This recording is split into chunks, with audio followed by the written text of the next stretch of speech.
let's hurry.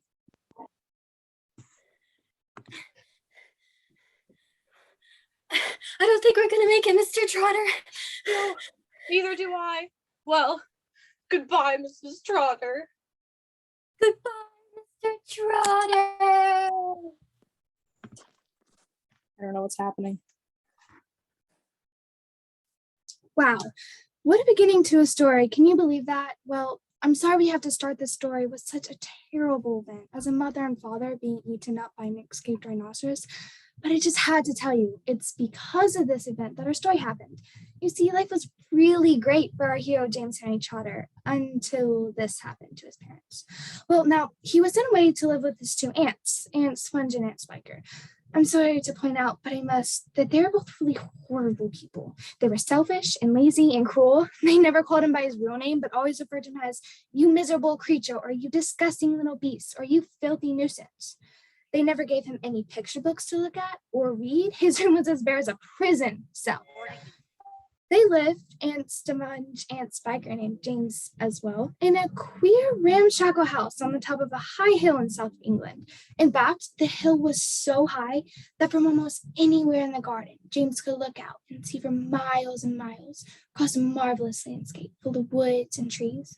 And on a very clear day, if he looked in the right direction, he could see a tiny gray dot just below the horizon. And just beyond that, the sea itself. A long, thin streak of blackish blue like a line of ink beneath the rim of the sky. But then there came a morning when something rather peculiar happened to him. It all started on a blazing hot day in the middle of summer. Aunt Sponge and Spiker and James were all out in the garden. James had been put to work as usual. This time he was chopping wood for the kitchen stove. Aunt Sponge and Aunt Spiker were sitting comfortably in lawn chairs nearby, sipping fizzy lemonade, making sure that he didn't stop work for one moment. Well, let's take a closer look at what's happening.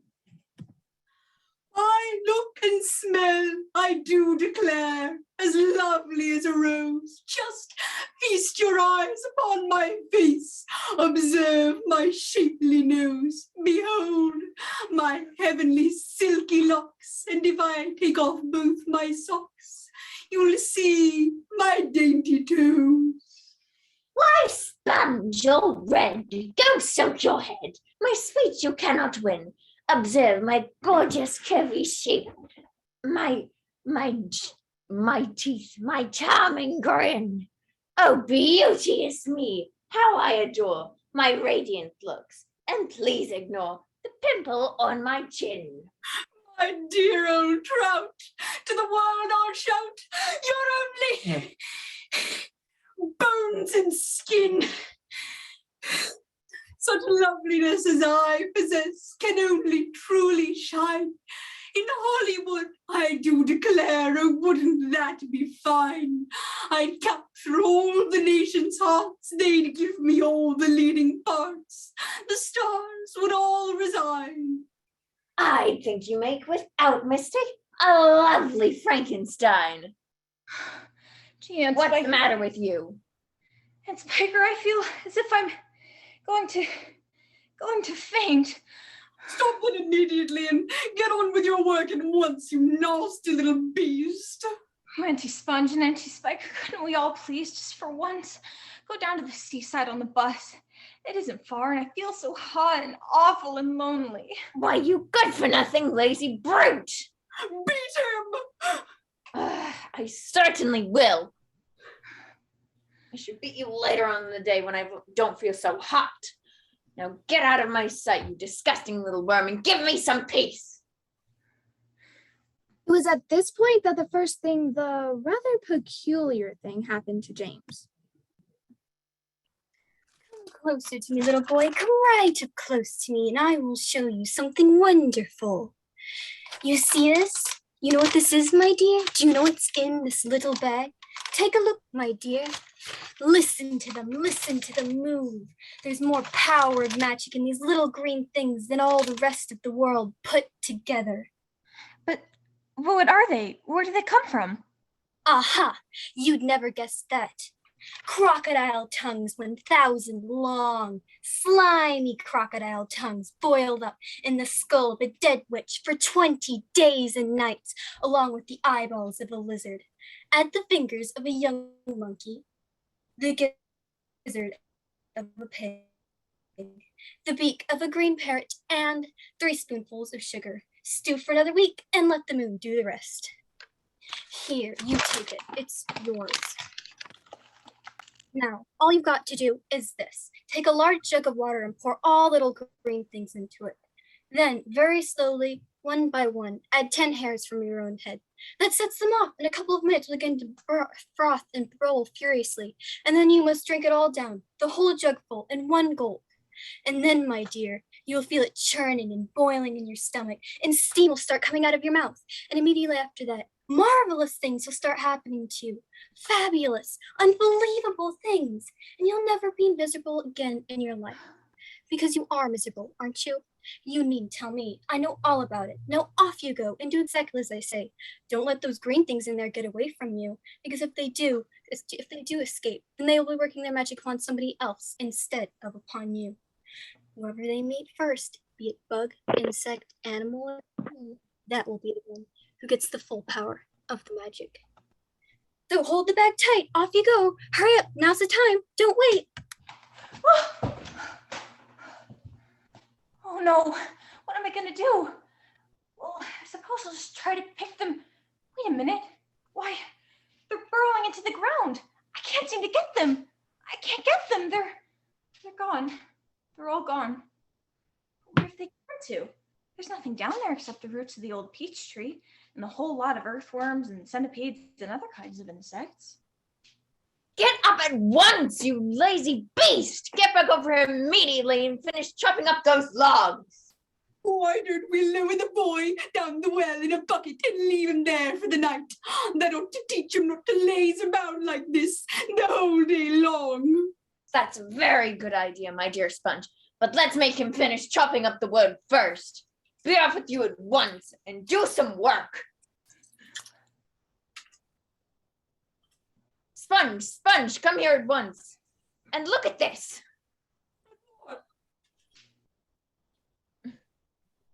A peach. Right up there on the highest branch. Can't you see it? Teasing me, Spiker. You're making my mouth water on purpose when there's nothing to put into it. Why, that tree's never even had a blossom on it, let alone a peach. There's one on it now, Sponge. Look for yourself. Very funny. Ha, ha, ha, ha, ha. Good gracious me. There really is a peach up there. Now, it's at this point in our story that James feels that something peculiar is about to happen to him at any moment. Hey, you! Get on over here and climb this tree. I want you to pick that peach right up there on the highest branch. Can you see it? Yes, Auntie Sponge, I can see it. And don't you dare cheat any of it for yourself. Your Aunt Spiker and I are going to have it between the two of us right here. And now, half each. Get on with it. Up you go. Stop! Hold everything. Look, Sponge, look. What's the matter with you? It's growing. It's getting bigger and bigger. What is? Peach, of course. My dear Spiker, that's impossible. That's ridiculous. That's no, that can't be. No, yes, great Scott, the thing really is growing. Great Caesar's ghosts. I can see the thing. I can actually see the thing swelling before my very eyes. Stop growing. Get away from the tree chunks, you stupid boy. The slightest shaking, it'll fall right off and break.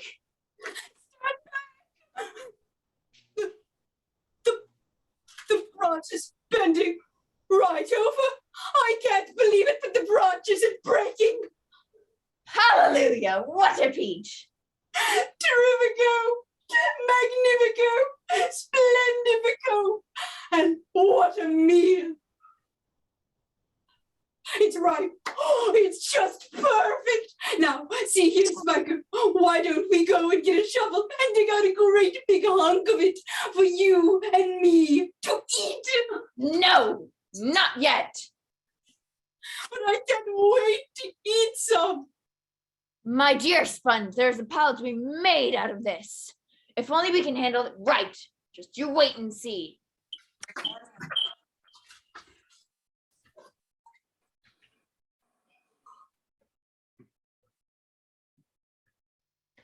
Roll up, roll up. Only 10 cents to see the giant peach. Price for children under 2 weeks old. One at a time, please. Don't push, don't push. You're all going to get in. Hey, you! Come back here. You haven't paid yet. It'll cost you double to bring in a camera. Aren't you glad we put bars on that James's window? That disgusting little brute would only get in our way if we let him wander about. Can you believe that he complained that he was lonely just because he hasn't met any other children for years and years and years and years? Oh, what a nerve. Here we are, about to become billionaires. And all he can think of is himself. Gee, it seems as though everyone has gone home. Maybe we should close up for the night, Spiker. Maybe you're right, Sponge. We'll get the beast to clean up this mess out here. Probably wants something to eat since he hasn't had anything all day. Well, he better not ask. We're too busy to make food. We have to count our money. I'd better call him and make sure he isn't asleep. Wake up, twerp! We have something for you to do immediately. Gee, it really is dark out here tonight. I don't even hear a sound. It's strangely quiet. Boy, am I hungry. I suppose I should be more considerate of my aunts, though. And Spiker says that all I do is think of myself. Maybe she's right. Can you imagine how James feels right now? Have you ever been out alone on a dark, quiet night? Well, here's where James knows he can just feel it in his bones, that something stranger than ever is about to happen again. He's sure of it. He can feel it coming. Everything is so different. Suddenly the whole place seems to be alive with magic. Wow, it feels soft and warm. It's a little furry, like the skin of a baby mouse. What's that? I don't believe it, but there's a hole in the side. It's quite a large hole, the sort of thing an animal about the size of a fox might make. This isn't just a hole, it's a tunnel. Boy, it really is damp and murky in here, and it tastes like peach juice dripping from the ceiling. Delicious. Now it's going uphill towards the very center. Ouch! What's this? It seems like a solid wall. It feels like wood, except that it's very jagged and full of deep grooves. Good grief, I know what this is. I've come to the stone in the middle of the peach. And here is what appears to be a door cut into the face of the stone. Let's see now. There. Look who's here. For you. Oh no, no. I'm hungry. I'm famished. Oh my. Everyone's famished. We need food. Aren't you hungry? What's the matter with you? You look positively ill. He looks as though he's gonna faint any second. Oh my goodness, the poor thing. I do believe he thinks it's him that we are wanting to eat. You must not be frightened. We wouldn't dream of hurting you. You're one of us now. Didn't you know that? You're one of the crew. We're all in the same boat. We've been waiting for you all day long. We thought you were never going to turn up. I'm glad you made it. So cheer up, my boy, cheer up. And meanwhile, I wish you'd come over here and give me a hand with these boots.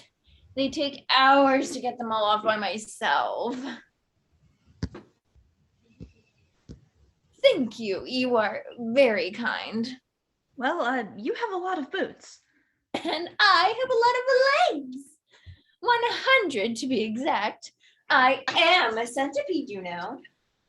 Here he goes again. He simply cannot stop telling lies about his legs. He's only got 42.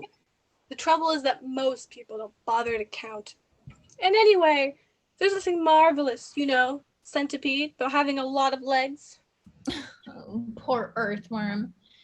He's blind, you know. He can't see how splendid I look. In my opinion, the really marvelous thing is to have no legs at all and still be able to walk just the same. You call that walking? You are a slitherer. That's all you are. You just slither along. I glide. You're a slimy beast. I am not a slimy beast. I'm a useful and much-loved creature. Ask any gardener you like. And as for you... I'm a pest! He is so proud of that, that for the life of me, I cannot understand why. Oh, please excuse me. My name is Ladybug. Pleased to meet. I am the only pest in this room! Unless you kind of little green grasshopper over there. But he's too old to be a pest anymore. Young fellow, I'm Grasshopper. Rather old, but not a pest. I am a musician. Well said, old green grasshopper. In case you haven't guessed yet, my name is Spider. You're James. Your name is James, isn't it? Yes. Well, James, have you ever in your life seen such a marvelous and colossal centipede as me? I certainly haven't. How on earth did you get to be like that? Very peculiar. Very, very peculiar indeed. I was messing about the garden under the old peach tree, and suddenly a little green thing came wriggling past my nose. Oh, but I know what that was. It happened to me too. And me. Suddenly there were little green things everywhere. The soil was full of them. I actually swallowed one. So did I. I swallowed 3. But who's telling the story anyway? Not now, centipede. Why don't we go to the top and get started? What's going on? In case you don't know it, we're about to depart from the top of this ghastly hill that we've all been living on for so long. We're about to roll away in this great, big, beautiful peach to a land of What? Never you mind. But nothing can be worse than this desolate hilltop and those 2 repulsive aunts of yours. I have noticed it, but the whole garden, even before it reaches the steep edge of the hill, happens to be on a steep slope, and therefore the only thing that has been stopping this peach from rolling away right from the beginning is the thick stem attaching it to the tree. Break the stem and off we go.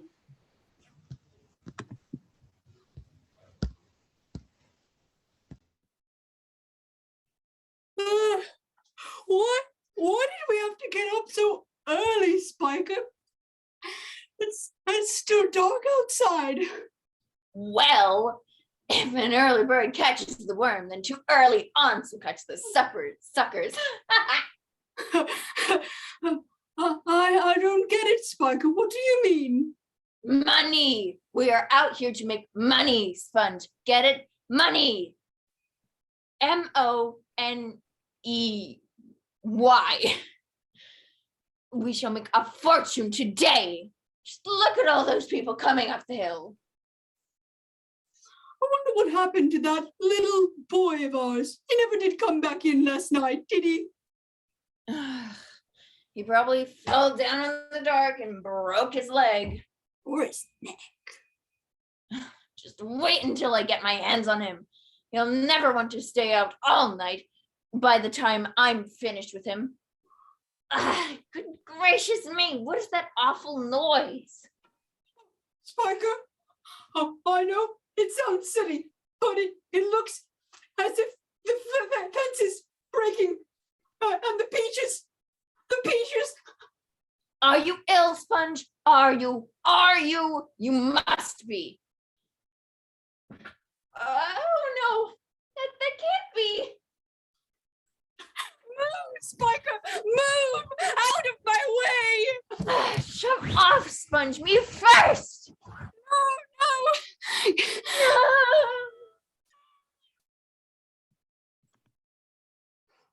I wonder what that noise was. Well, anyway, you will never believe it, But the giant peach is still moving. It's rolling and bouncing down the steep slope at a terrific pace. It's going faster and faster and faster, and the crowds of people who were climbing up the hill have suddenly caught the peach plummeting down upon them and are scattering to the left and right. Oh, it just knocked over a telegraph pole and flattened 2 parked cars. Now it's rushing madly about 20 fields. Just look at those cows, sheep, and pigs scattering in all directions. Hey, you would scatter too if a giant peach was coming down upon you, wouldn't you? Oh dear. It's going through the village. I don't believe it. It just went through the giant wall of the Wonga Bucket chocolate factory. Flo, in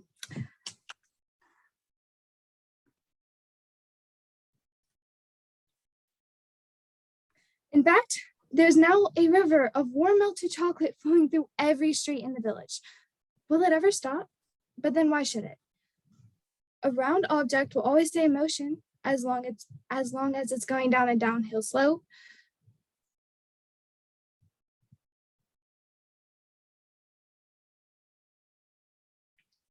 But wait, there's the sea.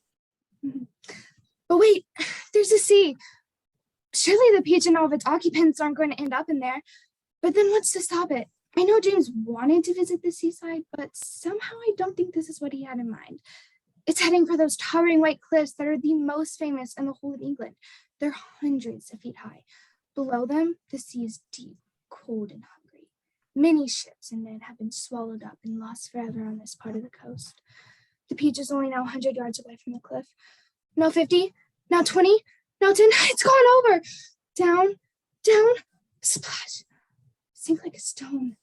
I don't believe it. Wait.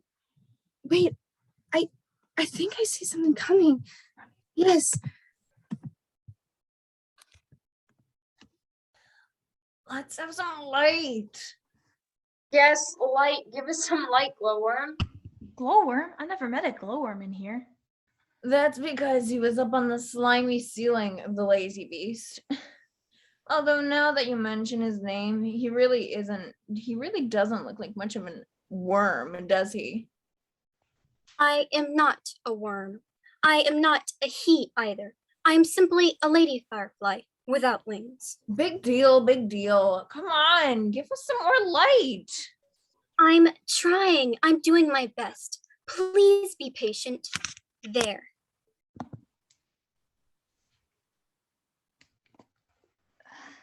Some great journey. I shall never be the same again. Nor I. It's taken years off my life. But my dear friends, we are there. Where? Where is there? I don't know, but I'll bet it's somewhere good. We're probably at the bottom of a coal mine. Perhaps we're in the middle of a beautiful country full of songs and music. Or near the seaside with lots of other children down on the sand for me to play with. Pardon me, but am I wrong in thinking that we seem to be bobbing up and down? Bobbing up and down? What on earth do you mean? You're still dizzy from the journey. Is everybody ready to go upstairs and take a look around? I refuse to show myself out of doors in my bare feet. I have to get my boots on first. For heaven's sake, let's not go through all that nonsense again. Let's all in the centipede hand to get it over with. Come on. While you're doing that, I'll leave a ladder to help us get out. Whew, okay, we're done. That was nothing. Well, let's head up.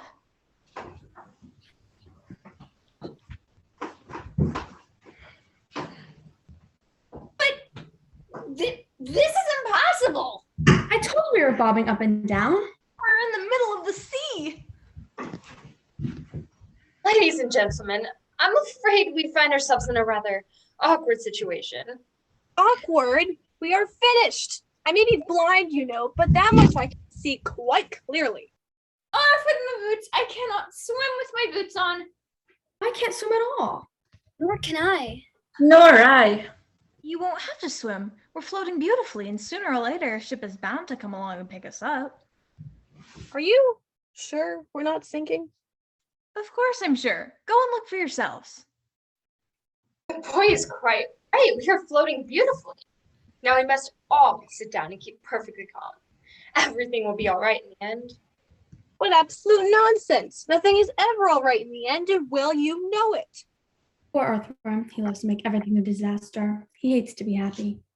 If this peach is not going to sink, and if we're not going to be drowned, then every single one of us is going to starve to death instead. By golly, he's right. For once, he's right. Of course, I'm always right. We shall get thinner and thinner and thirstier and thirstier. I am dying of hunger. I'm slowly shriveling up for want of food. Personally, I would rather drown. But you must be blind. How cruel. You know very well I'm blind. There's no need to rub it in. I didn't mean that. I'm sorry, but can't you see that? See? How can I see if I'm blind? Can't you realize that we have enough food here to last us for weeks and weeks? Peach, of course. Our whole ship is made of food. Dear James, I don't know what we'd do without you. We're so clever.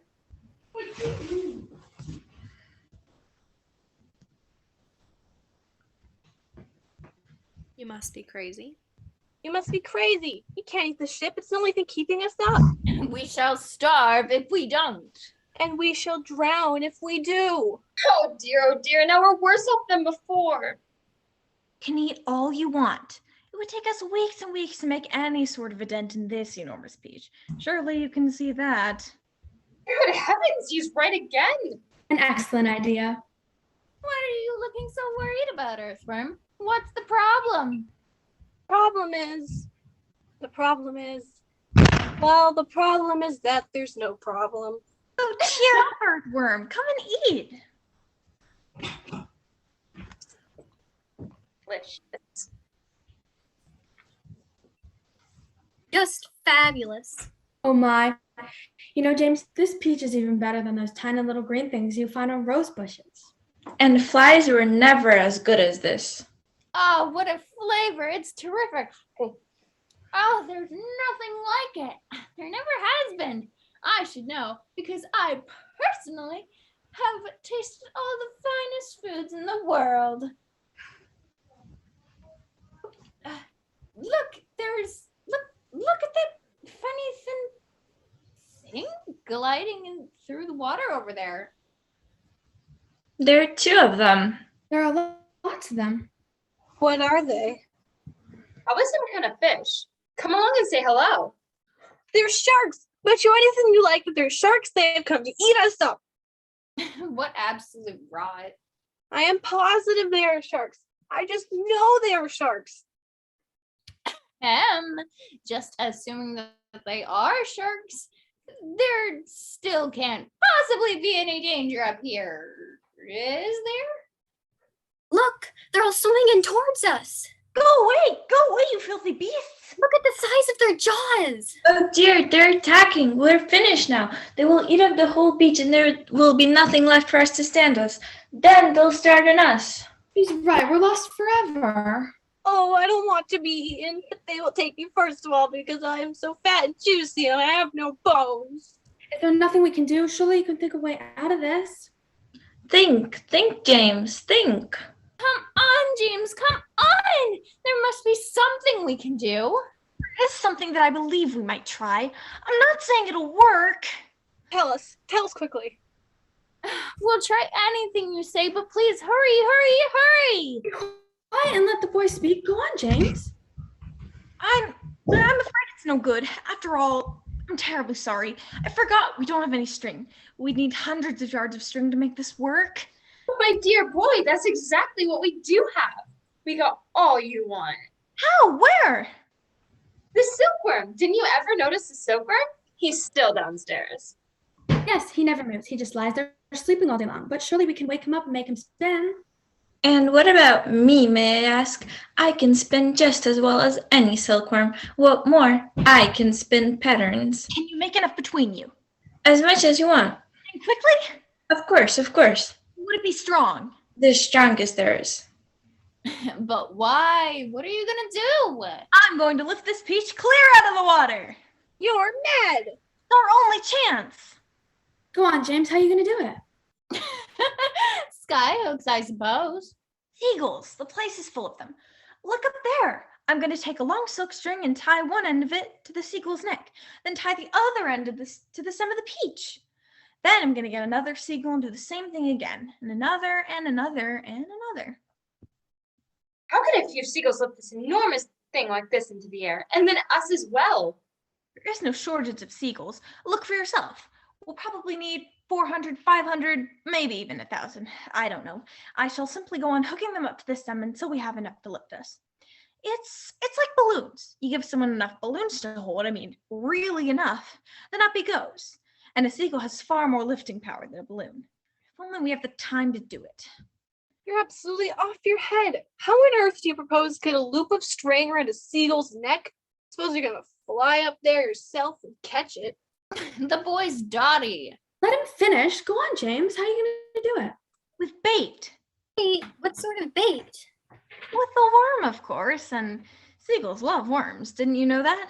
Luckily for us, we have here the biggest, fattest, juiciest earthworm. You can stop right there! The seagulls have already spotted him. That's why there are so many of them circling around. But they daren't come down to get him while the rest of us are standing here. So this is what... Stop! I won't have it. I refuse! My dear earthworm, you're going to be eaten anyway. So what difference does it make whether it's sharks or seagulls? I won't do it. Why don't we hear what the plan is first? I don't give a hoot about what the plan. I'm not going to be pecked to death by a bunch of seagulls. Oh, but you will be a martyr. I shall respect you for the rest of my life. He won't have to give his life. Now listen to me. This is what we'll do. Why, it's absolutely brilliant. Oh, I shall be pecked to death. Of course you won't. I will. I know I will. And I won't even be able to see them coming at me because I have no eyes. Won't let them touch you. I promise I won't. But we've got to hurry. Action stations, jump to it. There's not a moment to lose. And you, Centipede, get that silkworm to work at once. Tell him to spin as he's never spun before. And you too, Spider. Hurry on down. Start spinning. I don't want to die.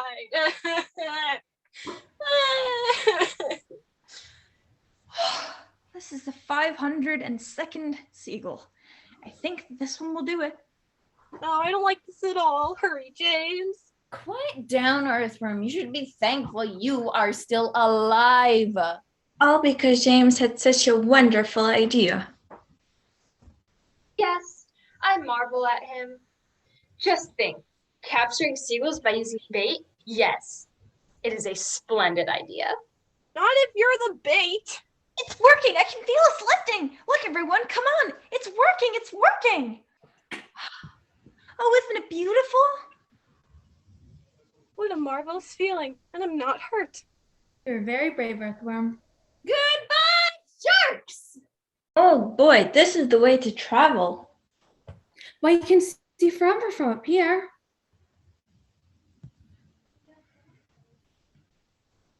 Oh, look. There's a ship below us. It's got 3 funnels. You can even see people on the decks. Let's wave to them. Do you think they can see us?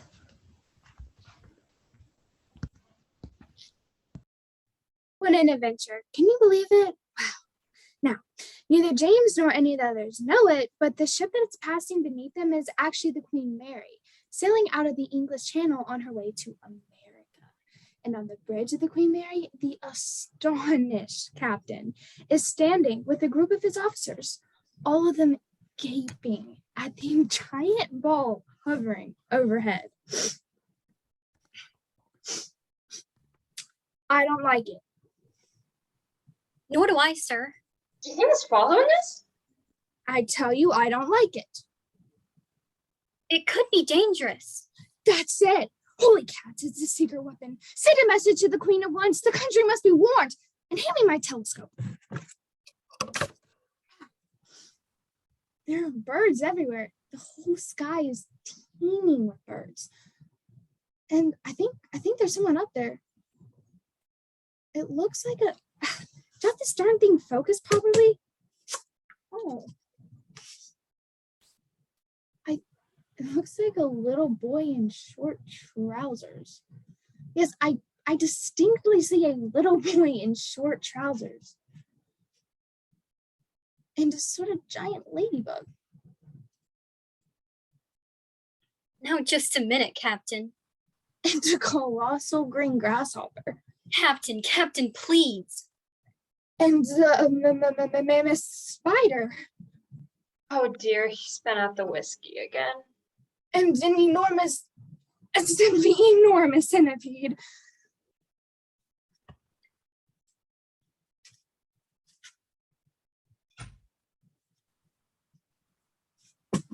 Call the ship's doctor.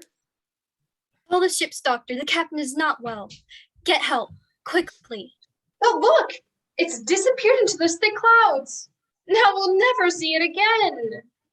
Never mind that. The captain has flipped his lid. He's popped his cork. I'm the captain now. Take him below. Get him off the bridge. He's sick. Sick. Great. At this point, we're going to transition actors. So Alma, who was playing the colossal centipede, is now going to be played by Katie, just in case there's any confusion about that. Okay, guys, you can continue.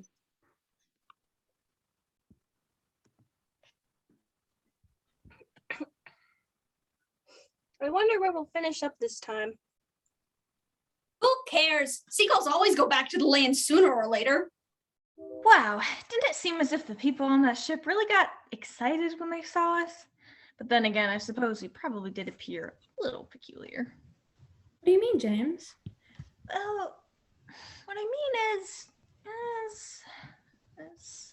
Is that we all look mighty strange to human beings. And why wouldn't we? After all, they have their ears attached to the sides of their heads. Isn't everybody? Where, for example, do you think I keep my ears? I don't know. Right here on either side of my tummy. And I swallow soil. And without charging a penny, I gobble up all the nasty little insects gobbling up the farmer's crops. I'm the farmer's best friend. I think you're wonderful. It seems that almost everyone around here is loved. How nice this is. Not me. I am a pest, and I'm proud of it. Oh, I am such a shocking, dreadful pest. Here. But what about you, Spider? Aren't you also much loved in the world? Oh, no. I'm not loved at all, and yet I do nothing but good. All day long I catch flies and mosquitoes in my webs. I'm a decent insect. I know you are. It's very unfair the way spiders are treated. Why, only last week your own horrible Aunt Sponge flushed my poor dear father down the drain in the bath. I watched the whole thing from a corner up in the ceiling. It was ghastly. But isn't it unlucky to kill a spider? Of course, it's unlucky to kill a spider. Look what happened to Aunt Sponge after she'd done that. Bump! We all felt it, didn't we? It was very satisfactory. It's getting colder. And darker. Why don't we all go down below and keep warm until tomorrow morning? No, I think that would be very unwise. It will be safer to stay up here through the night and keep watch. Then, if anything happens, we shall be ready for it.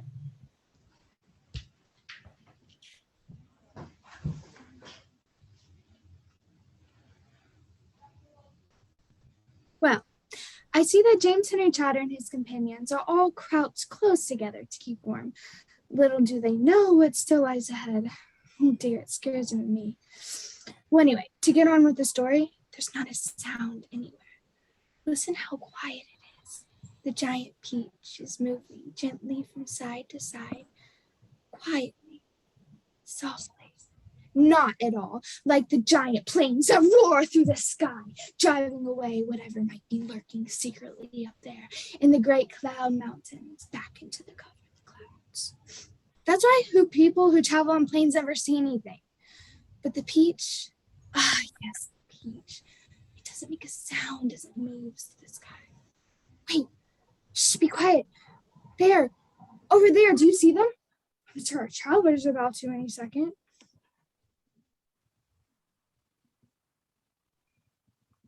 And look, what are those things? Oh, I don't like this at all. Shh, don't let them hear you. They must be cloud men. glad I'm blind and can't see them, or I would probably scream. I hope they don't turn around and see us. But what are they doing? It seems as if they're reaching out and grabbing handfuls of cloud, rolling them in their fingers, and turning them into large white marbles. There's a huge pile of marbles. They must be absolutely mad. There's nothing to be afraid of here. Listen, they're singing something, and they're shoveling the marble-like things over the cloud into space. Down they go, hail and snow, freezes and sneezes and noses will blow. It's hailstones! They've been making hailstones, and now they're showering them down onto the people in the world below. They're probably practicing for the winter. Ridiculous. This is summertime. You don't have hailstones in summertime. I don't believe it. Shh! For heaven's sake, Centipede, don't make so much noise. All those imbeciles couldn't hear anything. They're deaf as doorknobs. You watch. Nincompoops, half-wits, blunderheads, what are you doing over there? Now you've done it, you loathsome pest. I'm not frightened of them. Look out! Quick! What? They're throwing hailstones at us! Stop! Stop! Stop! Quickly! Down the tunnel or we'll all be wiped out! I am wounded all over. It serves you right. Listen, I do believe they're not hitting us anymore. We've left them behind. The seagulls must have pulled us away out of danger. Hooray, let's go up and see. It's all clear. I can't see them anywhere. How fast we are going all of a sudden. I wonder why. I don't think the seagulls like this place any better than we do. I imagine they want to get out of it as soon as they can. They got a bad fright out of the whole hailstone throwing experience we just had. Faster and faster fly the seagulls, skimming across the sky at a tremendous pace, with the peaks trailing out behind them. Cloud after cloud goes by on either side, all of them ghostly white in the moonlight. And several more times during the night, the travelers catch glimpses of cloudmen moving around on the tops of these clouds, working their sinister magic upon the world below. They even pass a snow machine in operation, with the cloudmen turning the handle and a blizzard of snowflakes blowing out of the great funnel above. They see huge drums being used for thunder. They see frost factories and wind producers. And deep in the hollow of a large billowy cloud, something that can only be a cloudman's city. How terrifying. They all sit motionless. Fearfully, they sit in silence, waiting for the sun and watching it as it comes up slowly over the rim of the horizon for a new day. Look, there's land below. It looks like streets and houses. But how enormous it all is. What tremendous tall buildings. I've never seen anything like them in England. This couldn't possibly be England. Then where is it? You know what those buildings are? Those are skyscrapers. This must be America. And that, my friends, means that we have crossed the Atlantic Ocean overnight. You don't mean it. It's incredible. It's unbelievable. It's impossible. Oh, I've always dreamed of going to America. I had a friend once who... Be quiet. Who cares about your friend? The only thing we've got to think about now is how on earth are we going to get down to Earth? That's James. I don't think that should be so very difficult. All we'll have to do is cut loose a few seagulls. Not too many, mind you, but just enough so that the others can't quite keep us up in the air. Then down we shall go, slowly and gently, until we reach the ground. Centipede will bite through the strings for us one at a time. Oh my goodness, I've forgotten to polish my boots.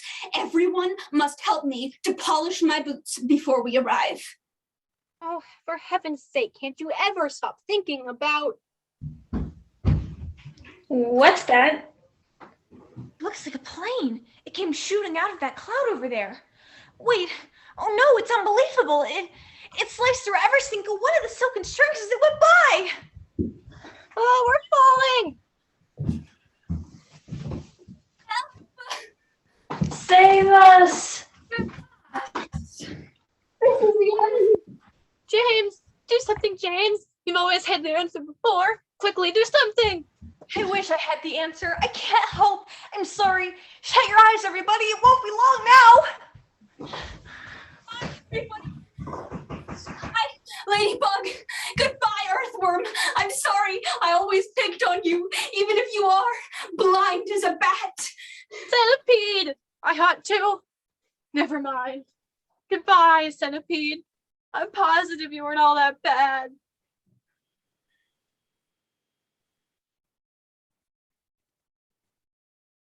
I don't believe it. We're not dead.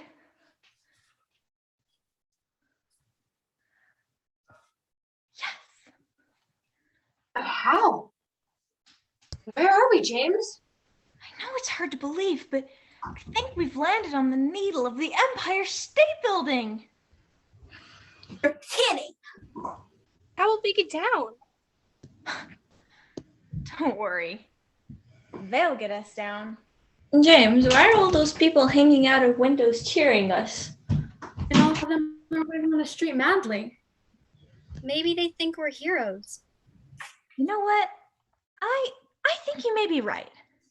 They think we're heroes. James was right. Everyone on the beach is now looked upon as a hero, especially James. They're all brought down in 5 minutes and escorted to the steps of City Hall, where the mayor of New York made a speech of welcome. And while he was doing this, 100 steeplejacks armed with ropes and ladders and pulleys swarmed out to the top of the Empire State Building and lifted the giant peach off the spike and lowered it to the ground. A procession was formed, and in the leading car, which was an enormous open limousine, sat James and all his friends. Next came the giant peach itself. Men with cranes and hooks had quickly hoisted it onto a very large truck, and there it now sat, looking just as huge and proud and brave as ever. There was, of course, a bit of a hole in the bottom of it where the spike of the Empire State Building had gone in, but who cared about that? Or indeed about the peach juice that was dripping out onto the street. Behind the peach, skimming about all over the place in the peach juice, came the mayor's limousine. And the crowds went wild with excitement. They cheered, they yelled, they screamed and clapped. Then a rather curious thing happened. A little girl in a red dress ran out from the crowd and shouted, "Oh, James, can I please have a tiny taste of your marvelous peach?" "Help yourself," James shouted back. "Eat all you want. It won't keep forever anyway." Needless to say, that was the beginning of the end of our splendid peach.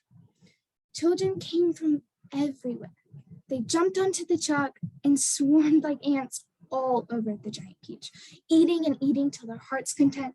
More and more boys came running from all directions to join the feast. Soon there was a trail of children a mile long chasing after the peach. It was a really fantastic sight. And to James, who had never dreamed that there could be so many children as this in the world, it was the most marvelous thing that had ever happened. By the time the procession was over, the whole gigantic fruit had been completely eaten up, and only the big brown stone in the middle was left standing on the truck. And thus, the journey ended. But the travelers lived on.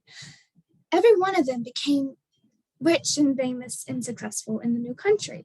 The centipede was made vice president in charge of sales of a high-class boot and shoe manufacturer.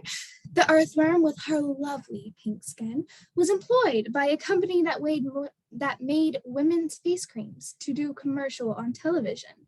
The silkworm and spider, after they had been taught to make nylon thread instead of silk, set up a factory together and made ropes for tightrope walkers. The glowworm became the light inside the torch on the Statue of Liberty and thus saved a grateful city from a very expensive electricity bill. The old green grasshopper became a member of the New York Symphony Orchestra, where his playing was greatly admired. The ladybug married the head of the fire department and lived happily ever after. As for the enormous peach stone, It was set up permanently in a place of honor in Central Park and became a famous monument. But it was not only a famous monument, it was also a famous house. And inside the famous house, there lived a famous person, James Henry Trotter himself. And all you had to do any day of the week is to go knock upon the door, and the door would always be open to you. And you could always ask James to tell and tell again the story of his adventures on the giant peach.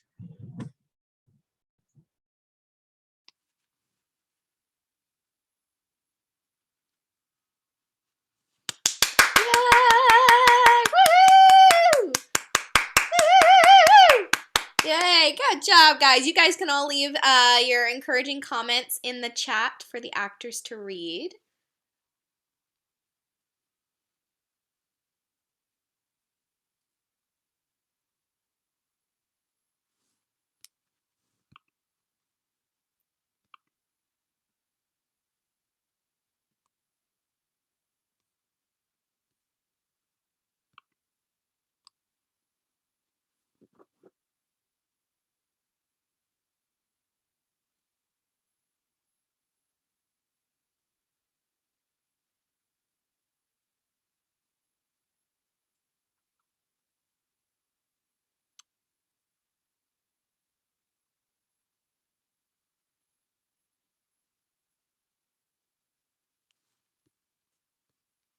And once you've left a comment, feel free to sign out.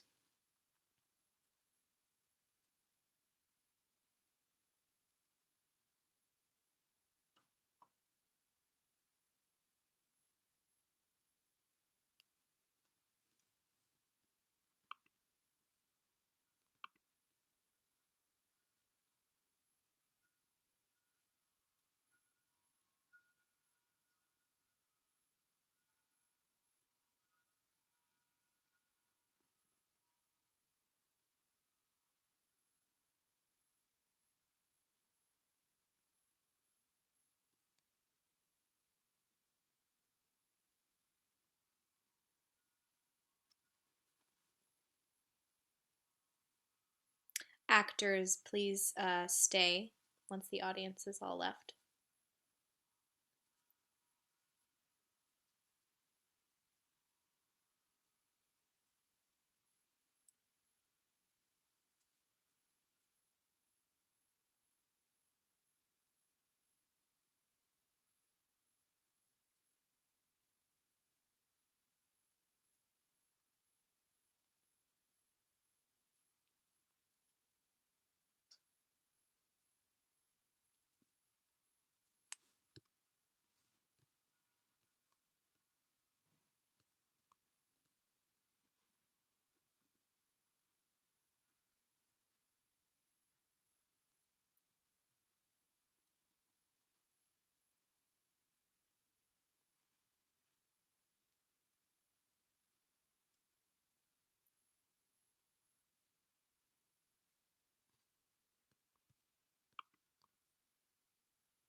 Okay, actors, can you come back on the screen?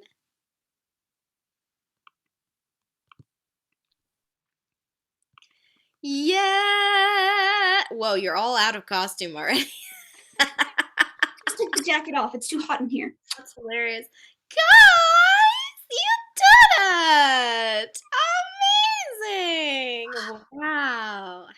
you feel? Maria, are you just bursting with joy inside? She's like, I'm fine. Good job.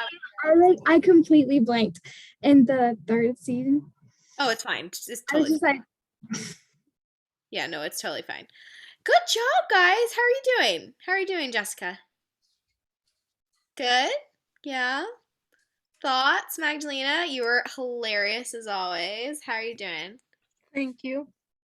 I'm doing great. Good. Lydia, how do you feel? Really, really glad that this week of shows is over. Oh, You I'm you and I both get it. We just did like 2 shows in a weekend. It's very tiring. don't know how to take that. I'm so glad that this is No, I like the shows. I'm just tired. No, I get it. I get it. How about you, Lydia? How are you feeling? It was really fun. At first, I was like super nervous, but like as we just started acting and like doing it, I was like, okay, this is fun. Yeah, good. I'm so glad to hear that. Lydia, where are you? How are you feeling, James? I'm feeling good. I'm really happy we did it because yeah, it was actually really fun. Good. Emmeline, how are you? Literally everyone. It was actually really fun. No, actually is the important word there. How are you, Emmeline? I'm good. Your old man was fantabulastic. How are you, Maria? It was fun. Good, good. All right, guys. Nice work. Really nice work. So I recorded it, so I'll figure out I've never done this before. I've never been in charge of recording and getting it to people, but I will figure out how to get it to you so you guys can sit and watch it. But yeah, really proud of you guys.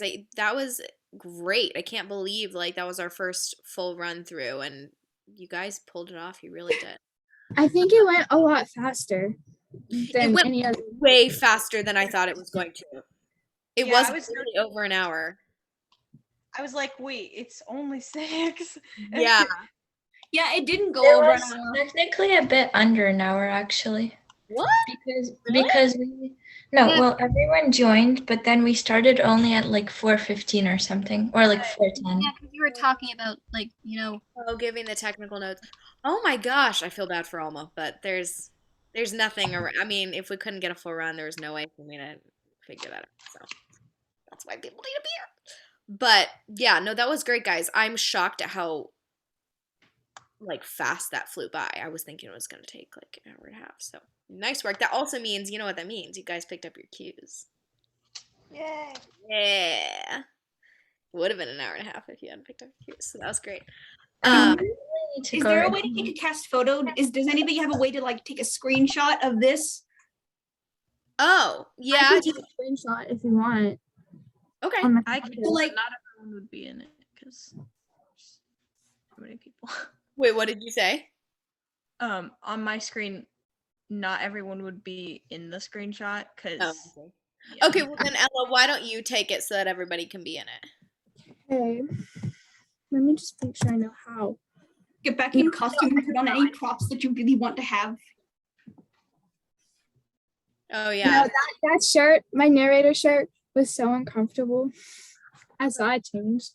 You Bugs, you should put your antennas on. 100%. You put too much I'm work. gonna put on the hat. Cute. Love it. Love it. Yeah, how's the narrator to the captain transition? Great. It was very cute. Yeah, it worked very well. Yeah. All right, let us know when you're ready. All right. 3, 2, 1. Actually, oops. Sorry. One more time. 3, 2, 1. Good? Yep, we good. Awesome. So Lucas with the other class was able to send it like in the Edmodo messages. So see if there's a way to figure that out. Just so everybody got to see it and keep. I don't know if you can download it from there. Can you download it from an Edmodo message? You can? Yeah. Okay. Yeah, you can download it and have it if you guys want. Okay, guys. Nice work. Wonderful job. I'm very proud of you all for coming through. That was great. I don't have anything else to say, but you should be proud of yourself. She didn't have to go. The show was supposed to take an hour and a half. Oh, all right. Well, bye, Maria. I guess she's already gone. Okay, yeah. So I don't have anything else to say to you guys. I'm just proud of you. You did a great job. And it was a joy working with you. So I'll let you guys go. Have a wonderful weekend. Wait. Are we gonna decide on what we're gonna do next week? Oh yeah, if you guys are interested. What? For the cast party, sorry. Yeah. If you guys are interested, go ahead and leave a message in Edmodo. And I can see if I can set something up. Sorry, did someone just say something? I did. Yeah. I was just saying, I remember I think it was end of the first semester, we did I don't know what you call it, the cartoon thing, where like you gave us a script of the. Oh, the voiceover work. Yeah, those are fun. I thought. Oh yeah. Would you guys be interested in doing one of those for fun? And then we could find a Zoom game to play. Don't worry about it too much, Katie. So what I'm doing with one of the other classes, we're gonna play a bunch of Zoom games. But I'm fine with whatever you guys want to do. So why don't you guys post in Edmodo if you're interested in doing something, if you have any ideas, and I'm happy to see if I can set something up. Even if I can't, hopefully I'll be able to be there, but there's a chance I'll be scheduled for work. But I'll figure something out for you guys, okay? All right, ladies. Nice work. Bye. Bye. Thank you.